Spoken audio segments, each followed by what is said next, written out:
विरोधी पक्षाने परंपरा पाळत चहा पानावर बहिष्कार टाकलाय,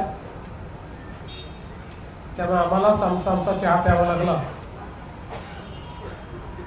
पण आज विरोधी पक्षाची जी काही पत्रकार परिषद झाली ती अतिशय निराशेने भरलेली आणि केवळ त्रागा करणारी अशा प्रकारची पत्रकार परिषद त्यांनी घेतली।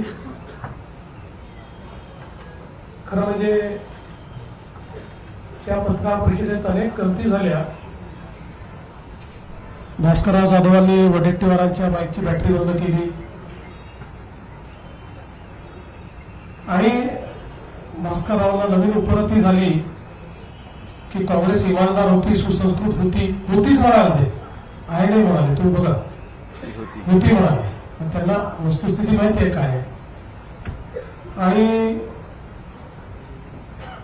अनेक गोष्टी ते जे बोलले त्यानंतर मग पत्रावर सह्या करायलाच कोणी मिळालं नाही, त्यामुळे 2 तास उशिरा आमच्याकडे पत्र आलं आणि शरद पवार गटाच्या कोणाचीच सही त्याच्यावर नाही आहे।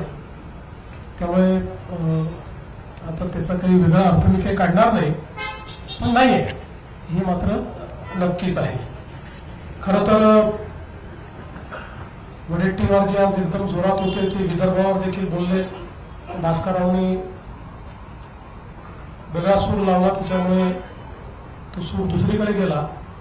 पण वडेट्टीवारांना मला एवढंच सांगायचं आहे की 2014 पूर्वीचा विदर्भ आणि 2014 नंतरचा विदर्भ हा त्यांनी बघावा, नव्हे तर त्यांच्या ब्रह्मपुरीच्या बाजूलाच गडचिरोली जिल्हा सुरू होतो। 14 पूर्वीचा गडचिरोली जिल्हा आणि आताचा गडचिरोली जिल्हा हा जर त्यांनी बघितला तर निश्चितपणे त्यांच्याही लक्षात येईल की काय बदल घडलेला आहे, सिंचनाच्या सोयीमध्ये काय बदल घडलेला आहे, रस्त्यांमध्ये काय बदल घडला आहे, इन्फ्रास्ट्रक्चरमध्ये काय बदल घडला आहे, हे त्यांनी बघावं असं मला वाटतं। खरं तर एकूण आपण जर बघितलं तर कोणावरच आता आमच्या विरोधी पक्षाचा विश्वास उरला नाही। सुप्रीम कोर्ट, निवडणूक आयोग, पीठासीन अध्यक्ष, सभापती अशा सगळ्या संवैधानिक जेवढ्या इन्स्टिट्यूशन्स आहेत, संस्था आहेत, त्यांच्यावर आग पकड करण्याचं काम हे ते करतात। खरं म्हणजे राज्याच्या आर्थिक स्थितीवर देखील राज्य दिवाळखोर झालं। आता मला माहिती आहे की त्यांना राज्य दिवाळखोर दाखवायची घाई झालेली आहे, पण मी त्यांना स्पष्टपणे सांगतो की राज्याची आर्थिक स्थिती ही जरी ओढताणीची असली तरी राज्य कुठेही दिवाळखोरीकडे चाललेलं नाही। किंबहुना देशाच्या मोठ्या राज्यांमध्ये आजही सर्वात निकषांमध्ये चालणारी अर्थव्यवस्था ही महाराष्ट्राची अर्थव्यवस्था आहे।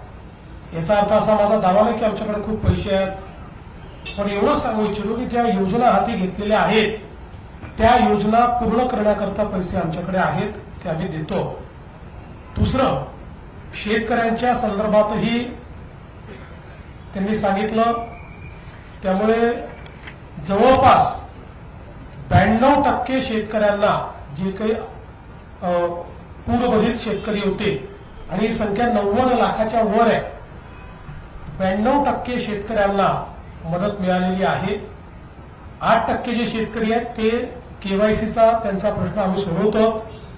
केवायसीचा प्रश्न असलेले जवळपास 12 लाख शेतकरी होते, त्यातल्या अर्ध्यापेक्षा जास्त शेतकऱ्यांचा प्रश्न आतापर्यंत आपण सोडवलेला आहे आणि उर्वरितही सोडवणं चाललंय। ते सोडवल्याबरोबर त्यांना आपण ते पैसे देणार आहोत। त्यामुळे हे म्हणणं की शेतकऱ्यांना मदत मिळाली नाही, अभ्यास न करता केलेलं अशा प्रकारचं हे विधान या ठिकाणी आहे। आणि आपण जी पावसाची मदत म्हटली होती ती पण गेलेली आहे आणि 10,000 रुपयाची मदत आपण एक जी काही वेगळी देण्याचा निर्णय केला होता तीही पण मदत आपण ही या ठिकाणी पूर्णपणे दिलेली आहे। आणि एकूणच या संपूर्ण अधिवेशनाच्या निमित्ताने या सगळ्या विषयांवर आम्ही चर्चा करण्याकरता तयार आहोत. निश्चितपणे जे जे प्रश्न विरोधी पक्ष विचारेल त्या प्रत्येक प्रश्नाला समर्पकपणे आम्ही उत्तर देऊ. शेतीच्या संदर्भातली चर्चा असेल किंवा इतर कुठल्याही संदर्भातली चर्चा असेल त्याला उत्तर देण्याची आमची तयारी आहे. मुळात अधिवेशन लहान आहे अशा पद्धतीनं त्यांनी मुद्दा मांडला. खरं म्हणजे शनिवार रविवारी आम्ही कामकाज करतो, पण बिझनेस ऍडव्हायझरी कमिटीमध्ये दोन्ही ठिकाणी चर्चा होत असताना हे अधिवेशन का लहान होत आहे हे सर्वांना माहिती आहे. कारण आचारसंहितेमुळे या अधिवेशनामध्ये आपण पूर्ण अधिवेशन घेऊ शकत नाही आहे याची कल्पना आहे. तरीही राज्य सरकारने आणि आम्ही हा निर्णय केला की अधिवेशन हे शनिवार रविवारी घेऊन जेवढा जास्तीत जास्त आपल्याला कामकाज करता येईल ते कामकाज आम्ही करायला तयार आहोत. आणि कुठेही राज्य सरकारची पळून जायची या ठिकाणी मानसिकता नाही आहे.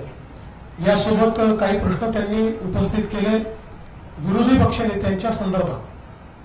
विरोधी पक्षनेत्यांचा निर्णय हा सर्वस्वी माननीय अध्यक्ष महोदय आणि माननीय सभापती महोदयांच्या अखत्यारीत आहे.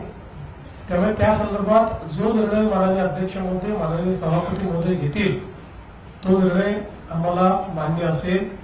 त्या संदर्भात आमचा कुठला आग्रह नाही, कुठला दुराग्रह नाही. खरं म्हणजे मुळातच मला असं वाटतं की आत्ताचा विरोधी पक्ष हा दिशाहीन आहे. मुद्दे देखील नाहीत आणि मुद्दे रेटून देण्याकरता त्या ठिकाणी जे करावं लागतं ते करण्याची इच्छाशक्ती देखील विरोधी पक्षामध्ये दिसत नाही. आणि म्हणून हे अधिवेशन आम्ही चांगल्या पद्धतीनं पार पाडू. जेवढे कामकाजाचे दिवस आहे आपल्याला कल्पना आहे की नागपूरच्या अधिवेशनामध्ये शेवटी आम्ही जे कामकाज करतो ते दुप्पट करतो. कारण नागपूरचं अधिवेशन हे सकाळी लवकर सुरू होतं, रात्री उशिरापर्यंत चालतं. त्यामुळे दिवसाला 5 तास काम करणं अपेक्षित असतं, पण 10 तासाच्या वर काम प्रत्येक दिवशी नागपूरच्या अधिवेशनामध्ये साधारणपणे आम्ही करत असतो. त्यामुळे कुठेही कामकाजाचे तास कमी होतील असं मला या ठिकाणी वाटत नाही. एक निश्चितपणे गोष्ट, कारण नंतर आम्ही दोघंच दिसतोय, अजितदादा दिसत नाही, याच्यावरच बातमी व्हायची.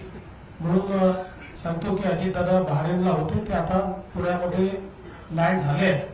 मुळामध्ये जी काही आपल्याकडे थोडा मध्ये हा जो क्रायसिस झाला त्याच्यामुळे त्यांनाही उतरायला उशीर झाला, ते उशिरा उतरले आहेत पुण्यामध्ये आणि म्हणून ते पोहोचू शकले नाहीत. आता त्यांचा फोन आला होता, ते आता पुण्याहून निघताय.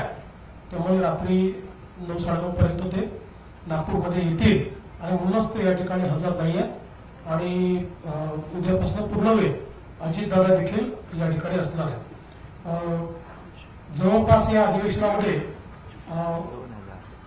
18 विधेयक आम्ही मांडणार आहोत. त्यातले काही फार छोटे छोटे आहेत, अगदी अनुषंगिक आहेत, काही मेजर विधेयक आहेत. अशी 18 विधेयक आम्ही त्या ठिकाणी मांडणार आहोत.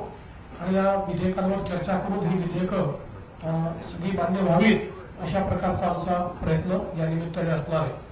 एकूणच नागपूर अधिवेशनामध्ये सुरुवातीच्या काळामध्ये आमच्या पत्रकारांची काही गैरसोय झाल्याचं मला समजलं, त्याबद्दल त्यांची दिलगिरी व्यक्त करतो. पण कोणीतरी कोर्टात जातं आणि मग काय काय होतं हे आपल्याला माहिती आहे. पण आता त्यातलंही आपण जो काही तो मार्ग काढलेला आहे आणि एक चांगलं अधिवेशन, जनतेच्या आशा आकांक्षा पूर्ण करणारं अधिवेशन करण्याचा आमचा प्रयत्न असेल. आणि विशेषतः नागपूर अधिवेशनामध्ये विदर्भ मराठवाड्यावर जास्तीत जास्त चर्चा व्हावी ही जी अपेक्षा आहे त्या अपेक्षेअनुरूप सत्तारूढ पक्ष तरी त्याच्यावर जास्तीत जास्त चर्चा घडवण्याचा प्रयत्न करेल.